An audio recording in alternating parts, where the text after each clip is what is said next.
My dear Wormwood, through this girl and her disgusting family, the patient is now getting to know more Christians every day. And very intelligent Christians too. For a long time, it will be quite impossible to remove spirituality from his life. Very well then, we must corrupt it.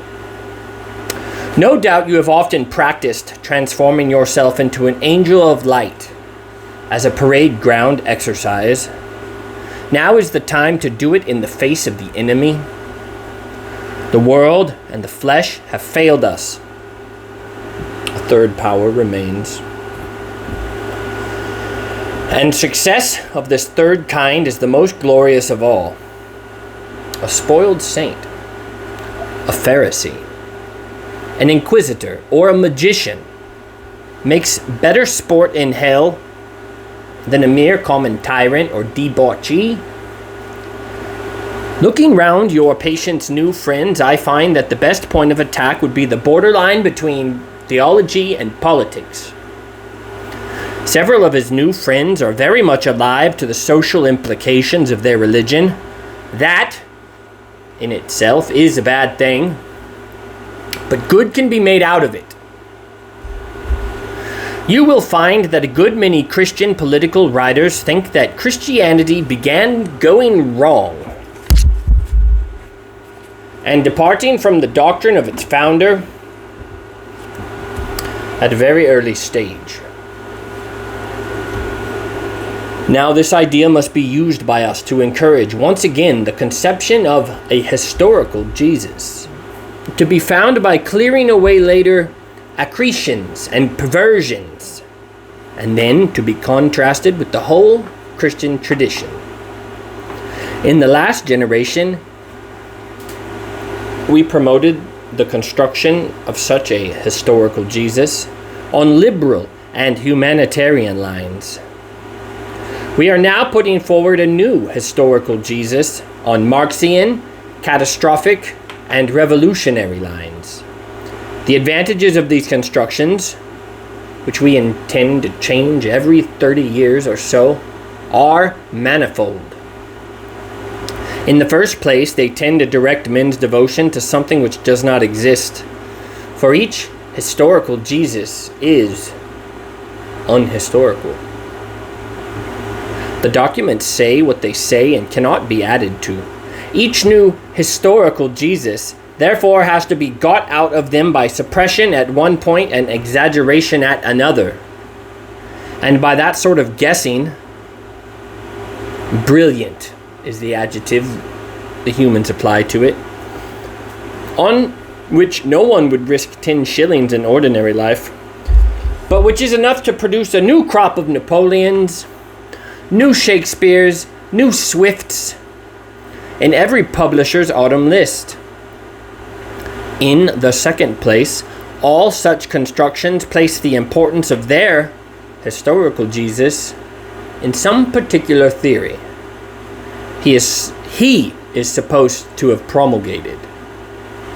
He has to be a great man, in the modern sense of the word, one standing at the terminus of some centrifugal and unbalanced line of thought, a crank vending a panacea.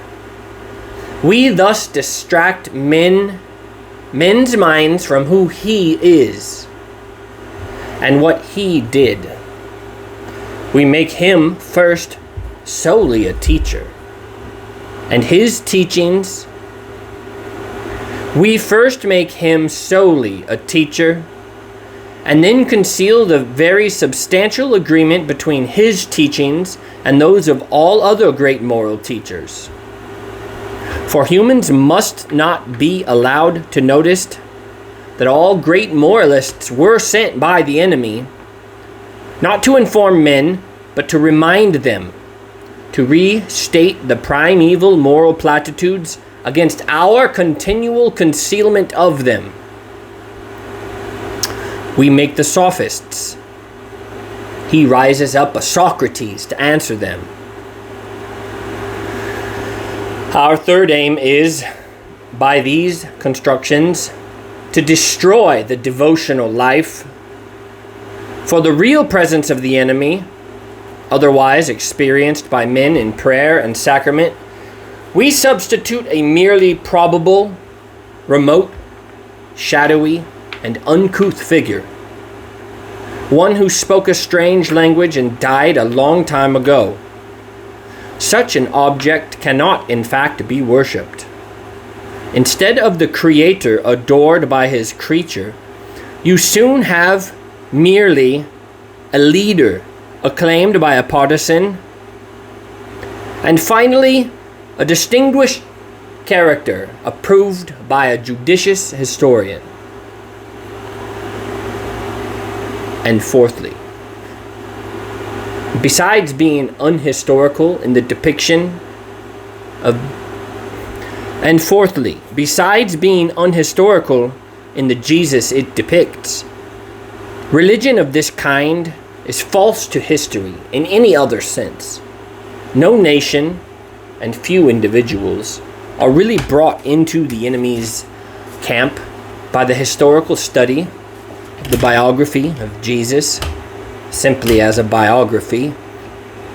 Indeed, materials for a full biography have been withheld mostly from men.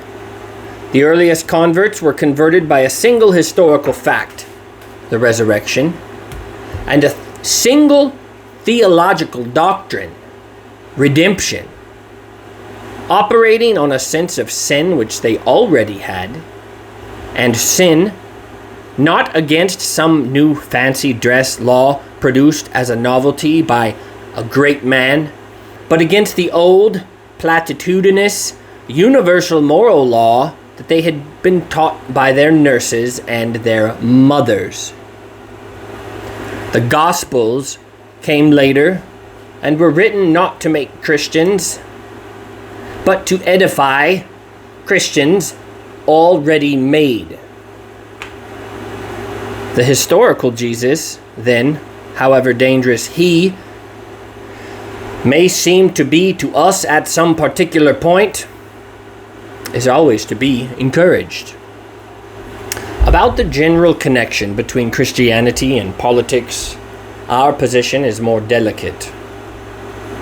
Certainly, we do not want men to allow their Christianity to flow over into their political life, for the establishment of anything like a really just society would be a major disaster. On the other hand, we do want, and we want very much, to make men treat Christianity as a means, preferably, of course, as a means to their own advancement, but, failing that, as a means to anything else, even to social justice. The thing to do is to get a man at first to value social justice as a thing which the enemy demands, and then work on him to the stage at which he values Christianity because it may produce social justice.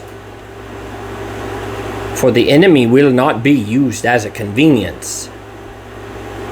Men or nations who think they can revive the faith in order to make a good society might just as well think they can use the stairs of heaven as a shortcut to the nearest chemist's shop.